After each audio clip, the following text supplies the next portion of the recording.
4টা।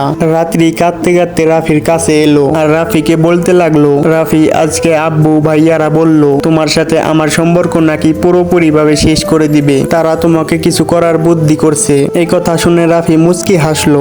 রাত্রির মাথায় হাত রেখে বলল, আরে পাগলি কেঁদো না, আমি সবকিছু ঠিক করে ফেলবো, তুমি কোনো চিন্তা করো না। রাত্রি কান্না করতে করতে বলতে লাগলো, রাফি আমি তোমাকে ছাড়া থাকতে পারবো না, তোমার যদি কিছু হয় আমি মরে যাব। রাত্রি বলল, আজকেই আমরা পালিয়ে যাই, চলো এখন। রাফি বলল, আমাকে আরেকটু সময় দাও, আমি সবকিছু ঠিক করে ফেলবো, তুমি এখন বাসায় যাও, আমি দেখতাছি। তাদের এটাই ছিল শেষ দেখা, কিন্তু তারা জানতো না আজকের রাতটা হবে তাদের জীবনের সব থেকে ভয়ঙ্কর রাত। তখন বাজে রাত 9টা। রাফি নিজের রুমে বসে রাত্রির কথা চিন্তা করতেছিল। হঠাৎ দরজায় জোরে ধাক্কা, দরজা ভেঙে ঢুকলো রাত্রির বাবা আর 2 ভাই। তাদের হাতে ছিল বিভিন্ন অস্ত্র।